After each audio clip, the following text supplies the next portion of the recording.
Ladies and gentlemen, hello, and welcome to this new episode of Sudan in Focus weekly news magazine, which focuses on Sudan news and events, aims to give the Sudan TV audience a broad and first-hand information about what is going on in Sudan. So let's go.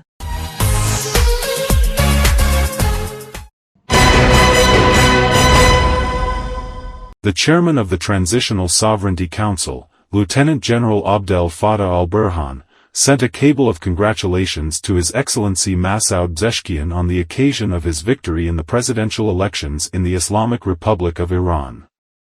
It gives me great pleasure to extend on my behalf, and on behalf of the government and people of the Republic of Sudan, my warmest congratulations to Your Excellency on your election as President of the Islamic Republic of Iran, Burhan said in his cable. He pointed out that Sudan looks forward to working with the Republic of Iran to develop bilateral relations in various fields. He expressed his hope that the presidential term of His Excellency will witness more successes and achievements, and the Iranian people will progress and prosperity.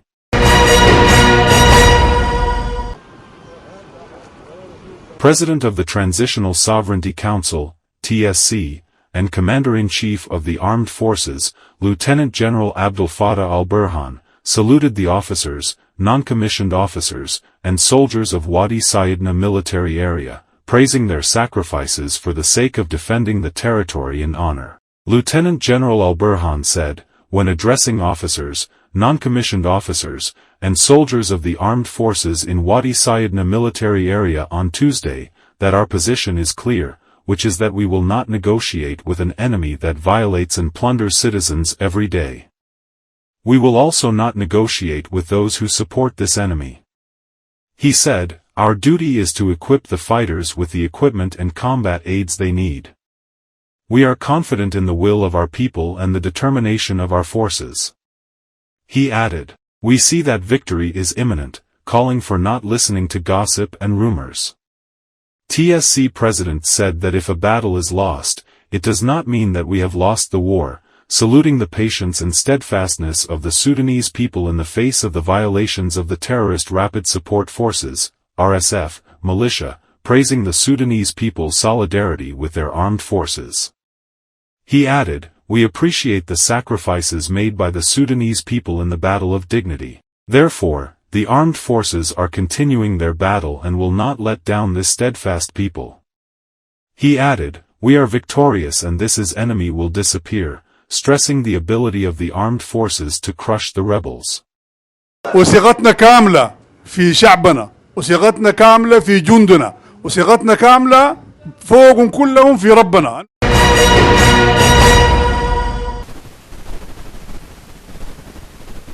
President of the Transitional Sovereignty Council, TSC, and Commander-in-Chief of the Armed Forces, Lieutenant General Abdel Fattah al-Burhan, met Thursday, with a group of media professionals. His Excellency praised the support of the media professionals for the armed forces and their support in the battle for national dignity, indicating that they devoted their pens to serving, supporting and championing the issues of the nation, which faces great challenges in its security and stability. His Excellency briefed the group of media professionals on the overall situation in the country against the backdrop of the rebellion led by the terrorist rebel Rapid Support Forces, RSF, militia against the state and its institutions. President of the Transitional Sovereignty Council referred to the racist sentiments that the militia introduced into its war against the people, stressing that what this militia is practicing is alien to the values, morals, and legacies of the Sudanese people, praising the great public rally around the armed forces. For his part, a member of the delegation, Dia Eldin Bilal, said in a press statement, that the delegation includes a number of Sudanese and Arab journalists, revealing that this visit aims to find out the reality of the situation on the ground. He added that the delegation visited the front lines in Omdurman as well as the Nile River state, where it held a number of meetings, pointing out that the meeting with TSC President was a fruitful and important meeting in which a lot of information was provided to the visiting media delegation about the nature of the battle, particularly since it is an existential battle targeting the existence of the Sudanese state with all its components and institutions. Member of the Transitional Sovereignty Council, TSC, and Deputy Commander-in-Chief of the Armed Forces, Lieutenant General Shamsuddin Kabashi, appreciated the support of Japan and its stand with the Sudanese people, particularly in the humanitarian, reconstruction and rehabilitation fields. During his meeting in his office on Wednesday with Japan's Special Envoy to the Horn of Africa Shimizu Shinsuke, Lieutenant General Kabashi praised the Sudanese-Japanese relations and Sudan's readiness to support and develop them in all fields, noting that the Japanese envoy's visit at this time constitutes support for the Sudanese government and people. For his part, the Japanese Special Envoy to the Horn of Africa stressed Japan's keenness to develop bilateral relations between Sudan and Japan and its readiness to provide all assistance to Sudan during the war, hoping that peace will be achieved in Sudan shortly. Member of the Transitional Sovereignty Council, TSC, Assistant Commander-in-Chief of the Armed Forces, SAF, Lieutenant General Yasser Al-Atta, saluted the officers, non-commissioned officers and soldiers of the armed forces in the Omdurman military area, and congratulated the forces and the Special Action Forces in the western sector of Omdurman, on the victories they achieved today, Tuesday. When addressing the officers, non-commissioned officers and soldiers of the Omdurman military area, in the presence of the President of the Transitional Sovereignty Council and Commander-in-Chief of the Armed Forces, Lieutenant General Abdel Fattah al-Burhan, His Excellency affirmed the readiness of the forces in Omdurman military area to move towards the areas of inflamed conflicts in the various regions of Sudan, revealing that this force is fully prepared to clean up the capital of the bastards of the rebellion, stating that war is a one day for you and another day against you, indicating that the armed forces will not rejoice over victory and will not be shaken by defeat.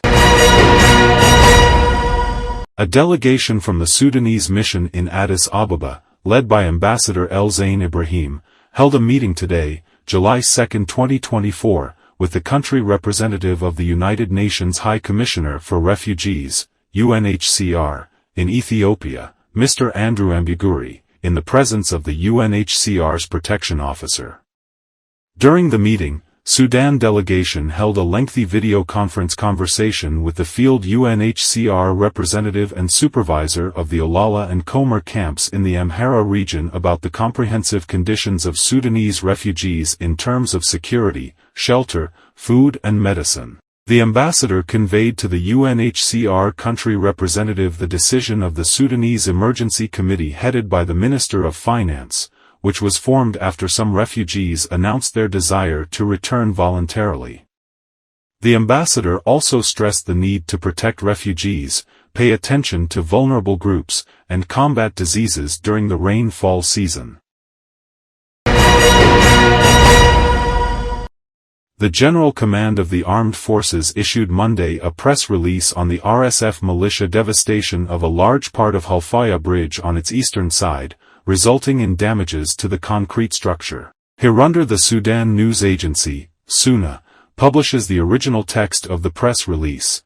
In continuation of its systematic targeting of the country's capacities and gains, the terrorist militia yesterday destroyed a large section of Halfaya Bridge on the eastern side of the bridge, resulting in damages to the concrete structure.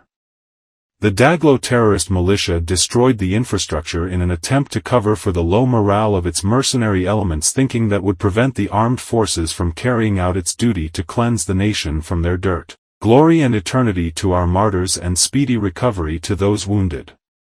Office of the Spokesperson of the Armed Forces.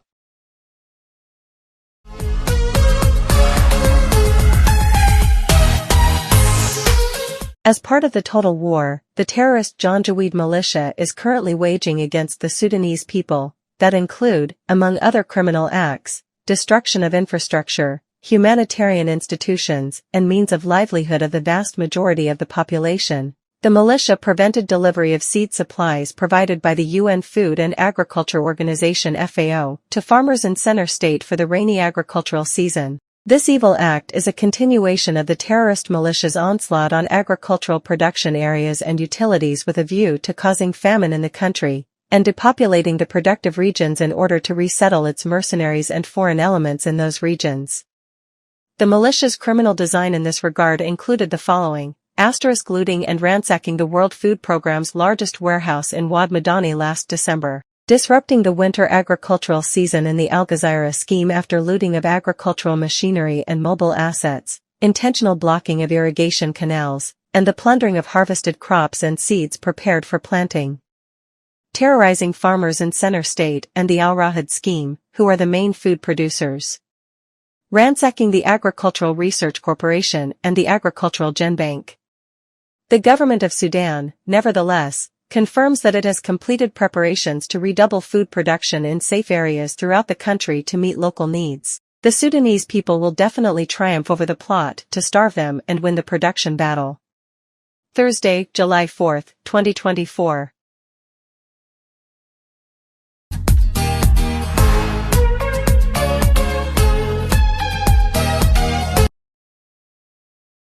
Passenger Island are located in the north of Sudan. It constitutes one of the destinations full of charm and beauty due to its natural diversity that mix water and greenery.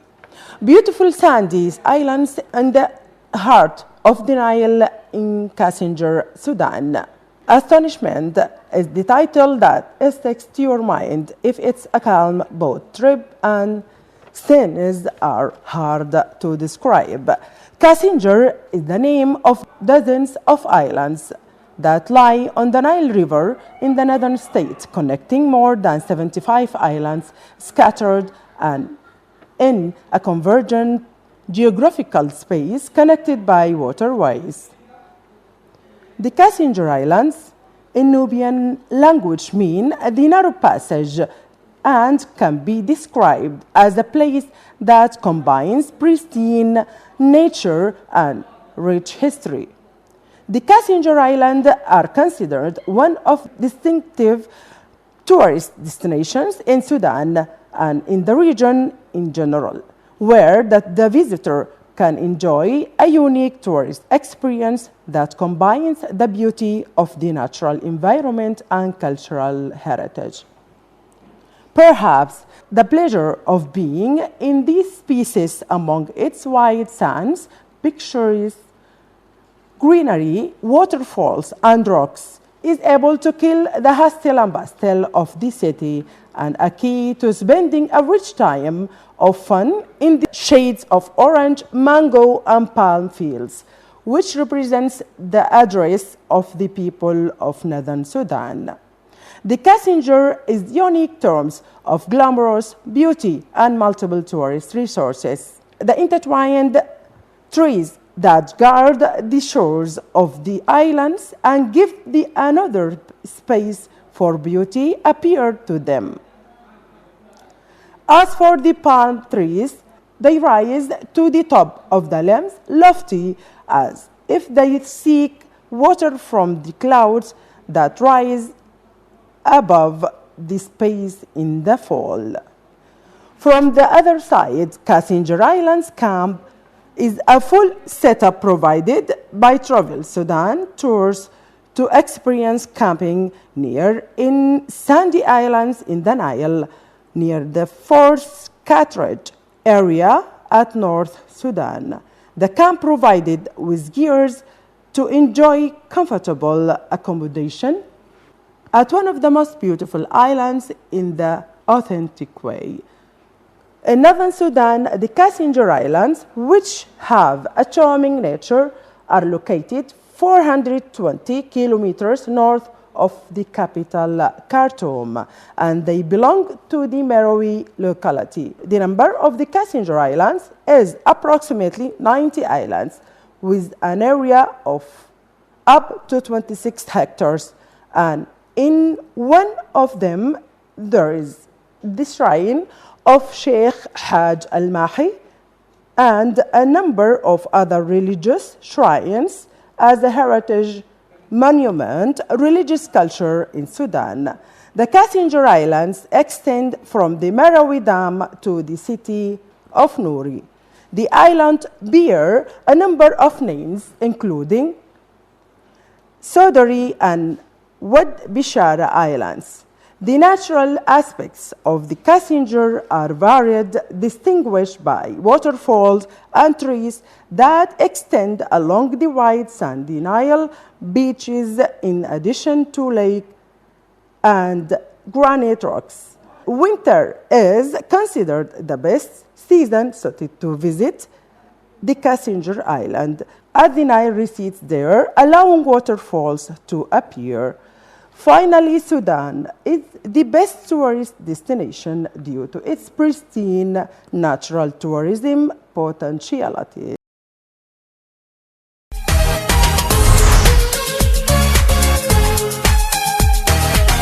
Thousands of people are leaving Sudan's southeastern state. It follows the capture of the provincial capital Sinjar by the paramilitary Rapid Support Forces. Concerns are growing over escalating violence, and human rights groups are warning of a worsening humanitarian crisis.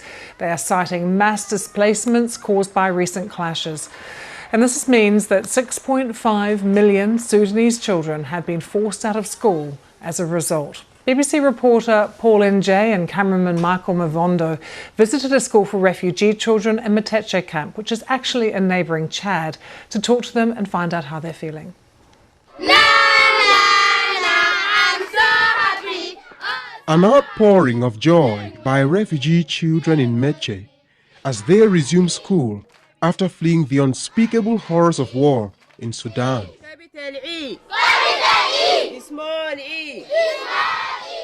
Of the more than 300,000 Sudanese children living in refugee camps across eastern Chad, most have been out of school for close to a year. Now, children like 12-year-old Ahmed are thrilled to be back in class. I spent 7 to 8 months without education because of war. And when I arrived here in Chad, I was out of school for months. Now I have found the school and I'm very happy because I got new friends. I thought I had no future. This school behind me is not just a symbol of education.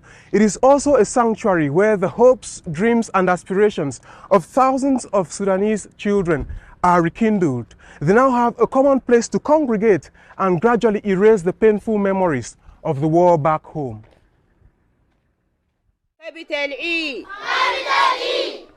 Hanan is a teacher who fled violence in El Geneina, capital of Sudan's West Darfur province.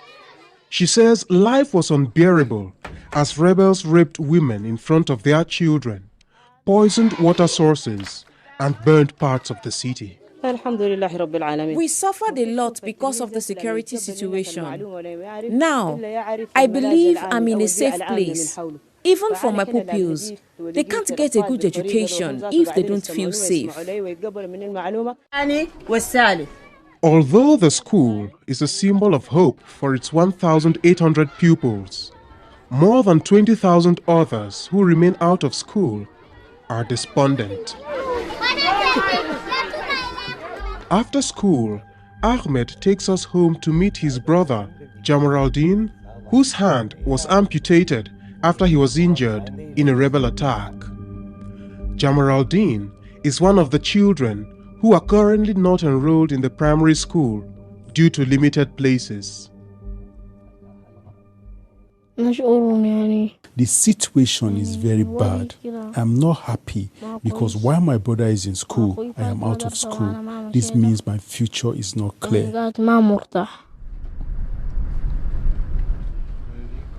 The impact of the war on education remains significant, so the Norwegian Refugee Council, which set up this school, plans to erect more facilities to accommodate other refugee children.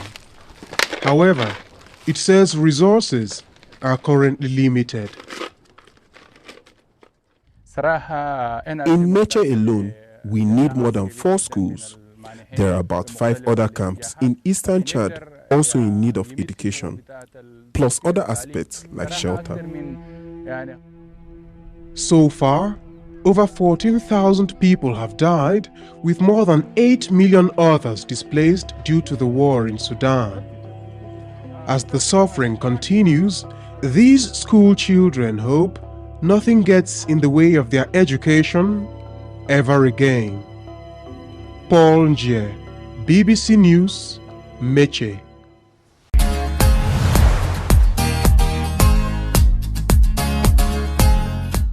The River Nile is considered as one of the longest rivers in Africa, covering a large distance in Sudan. The Blue Nile comes from Tana Lake, which is located in the Ethiopian highlands, eastern of the African continent. Tana Lake feeds it with 7% of its revenue on average. It meets the Rahad and Dindi rivers inside Sudanese territory. The River Nile has two main tributaries, the White Nile and the Blue Nile. The White Nile is the source of the Nile itself, or the most distant source, while the Blue Nile is the source of the most of the water in the river, as it contains 68% of the water. The White Nile is longer than the Blue Nile and comes from the Great Lakes region of Central Africa, while the most distant tributary, the White Nile, flows from Victoria Lake. The White Nile and the Blue Nile meet in the Sudanese capital. Victoria Lake is the primary source of the White Nile. The Atbara River is the last tributary of the River Nile. It's located in northern eastern Sudan and is about 800 kilometers long from its source in the Ethiopian country. The Gash River comes from the Eritrean highland, and one of its characteristics is that it does not flow into sea, ocean or lake of water, but rather its waters spill over sandy plains in the dry season and it out sandy valley.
متحدينا نزح الوجع متحدينا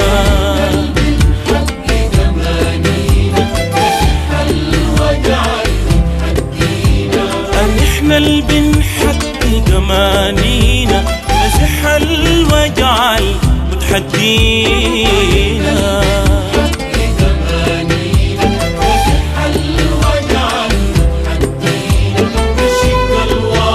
نبي الأشواق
ونحن بدينا